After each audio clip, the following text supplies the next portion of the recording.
मुसलमानों के लिए मक्का और मदीना जन्नत का दरवाजा माने जाते हैं। हर मुस्लिम अपने जीवन में कम से कम एक बार इन पवित्र शहरों की यात्रा करने की ख्वाहिश रखता है। कहा जाता है कि यहाँ पर कुछ हिंदू रीति रिवाजों का पालन किया जाता है, हालांकि इस्लाम में ऐसा कुछ नहीं होता। तो चलिए इस वीडियो में हम आपको बताते हैं इसी तरह की इस्लामिक घटनाओं और वाक्य से रूबरू होते रहने के लिए आज ही सब्सक्राइब करें हमारे चैनल इस्लाम हिस्ट्री को और साथ ही बेल आइकॉन को प्रेस करें। मक्का और मदीना के बारे में, जो मुसलमानों के लिए बेहद अहम और पवित्र स्थल हैं, इन दोनों शहरों से जुड़ा इतिहास और कुछ रोचक जानकारियां आपको यहां जानने को मिलेंगी। मक्का मदीना सऊदी अरब के हज के प्रमुख शहर हैं। मक्का इस्लामी साम्राज्य के शासन की राजधानी रही है और यह समुद्र सतह से 277 मीटर यानी लगभग 909 फीट ऊंचाई पर स्थित है। यह शहर जिन्ना की घाटी के भीतर और मक्का से लगभग 70 किलोमीटर दूर स्थित है। 2012 तक तकरीबन वहां 2 मिलियन लोग रहते थे, बल्कि इसके 3 गुना लोग प्रतिवर्ष लोग इसे देखने आते हैं। ज्यादातर मुस्लिम लोग धूल हिज के बारे में लूनर महीने में हज की यात्रा पर जाते हैं।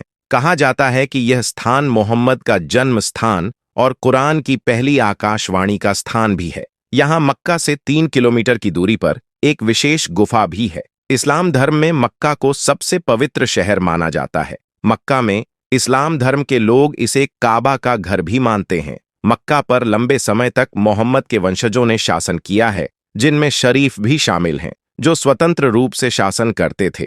मक्का का निर्माण 1925 ईस्वी में हुआ आकर और आकृति को देखते हुए मक्का एक बेहतरीन और खूबसूरत इमारत है। अब आपको बदलते हैं काबा के बारे में। प्राचीन काल से ही मक्का धर्म तथा व्यापार का केंद्र रहा है। यह एक सकरी बलुई तथा अनुपजाऊ घाटी में बसा है, जहां वर्षा कभी कभी ही होती है, मगर नगर का खर्च यात्रियों से प्राप्त कर द्वारा पूरा किया जाता है। यहाँ पत्थरों से निर्मित एक विशाल मस्जिद है, जिसके मध्य में ग्रेनाइट पत्थर से बना आयताकार काबा स्थित है, जो 40 फीट लंबा तथा 33 फुट चौड़ा है। इसमें कोई खिड़की नहीं है, बल्कि एक दरवाजा है। काबा के पूर्वी कोने में जमीन ऐसी लगभग 5 फुट की ऊंचाई पर पवित्र काला पत्थर स्थित है। मुस्लिम यात्री यहां आकर कब के साथ चक्कर लगाते हैं, इसके बाद इसे चूमते हैं। पैगंबर मोहम्मद का जन्म स्थल मक्का मदीना को कहा जाता है यहां मोहम्मद साहब ने लगभग 5700 ईसा पूर्व जन्म लिया था। फिर मक्का वासियों से झगड़ा हो जाने के कारण मोहम्मद साहब 622 ईस्वी में मक्का छोड़कर मदीना चले गए। अरबी भाषा में सफर करना हज कहलाता है। यहीं से हिजरी कैलेंडर की शुरुआत हुई थी। पैगंबर मोहम्मद साहब के पहले मक्का का व्यापार मिस्र देश से होता था। मस्जिद के समीप ही जमजम का पवित्र कुआं है। पैगंबर मोहम्मद साहब ने शिष्यों को अपने पापों से मुक्ति पाने के लिए जीवन में कम से कम एक बार मक्का आना आवश्यक बताया है। अतः विश्व के कोने कोने से मुस्लिम लोग पैदल, ऊंट पर चढ़कर, ट्रेनों में और जहाज से हज यात्रा के लिए आते हैं। पहले यहाँ केवल मुस्लिम धर्म के लोग ही आने का अधिकार रखते थे। इसके कुछ मील तक के चारों ओर के क्षेत्र को पवित्र माना जाता है। अतः इस क्षेत्र में कोई युद्ध नहीं हो सकता और ना ही कोई पेड़ पौधा काटा जा सकता है। अब हम आपको बताते हैं मक्का मदीना की हज यात्रा का समय क्या होता है। कहा जाता है कि सऊदी अरब की धरती पर ही इस्लाम का जन्म हुआ था,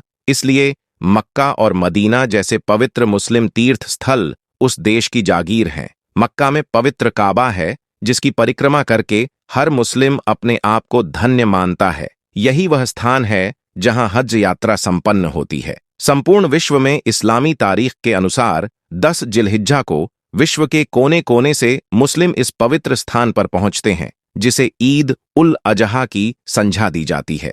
भारत में इसे सामान्य भाषा में बकरा ईद यानी बकरीद कहा जाता है।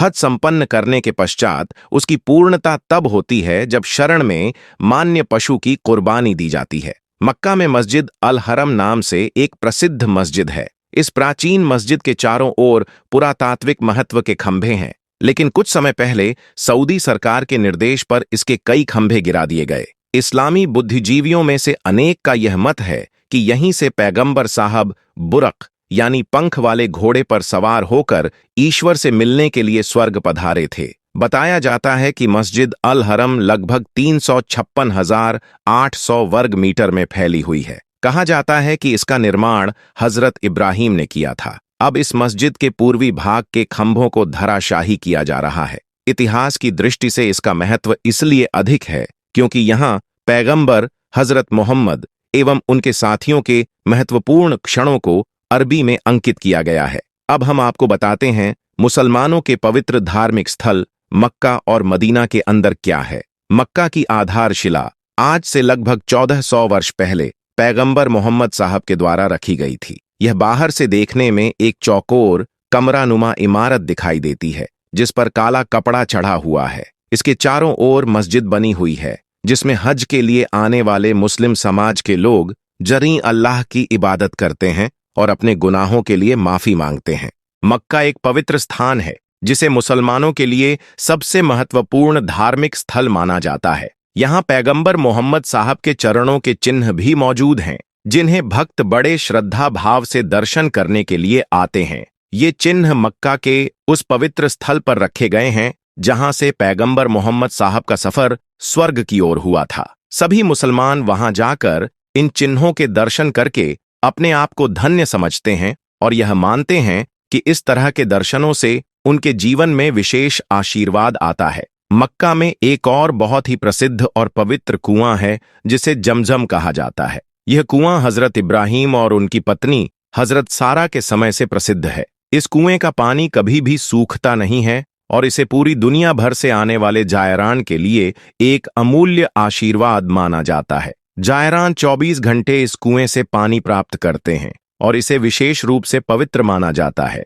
इस पानी का उपयोग मुसलमान अपनी दैनिक जरूरतों के लिए करते हैं और इसे तावीज के रूप में भी प्रयोग करते हैं। इस पवित्र जल से कई मुसलमान अपनी बीमारियों का इलाज भी मानते हैं और इसे अपनी आध्यात्मिक सफाई के रूप में स्वीकार करते हैं। आज से लगभग 70 साल पहले मक्का और मदीना का रूप कुछ और था। उस समय मक्का का स्वरूप कुछ अलग था और वहां काले कपड़े से ढका हुआ क्यूबा जैसा चौकोर भवन नहीं हुआ करता था। वह स्थान खुला हुआ था और वहां पर सभी मुसलमान बड़ी श्रद्धा और आस्था के साथ अल्लाह की इबादत करते थे। आखिरकार हम आशा करते हैं कि मक्का मदीना पर आधारित हमारा वीडियो आपको पसंद आया होगा, तो कृपया इसे लाइक करें, शेयर करें और अपने दोस्तों को भी इस अद्भुत जानकारी से अवगत कराएं ताकि यह जानकारी और अधिक लोगों तक पहुंच सके। साथ ही हमारे चैनल को सब्सक्राइब करना न भूलें। इससे आपको आगे भी हमारे आने वाले वीडियो की सूचनाएं मिलती रहेंगी। अल्लाह हाफिज।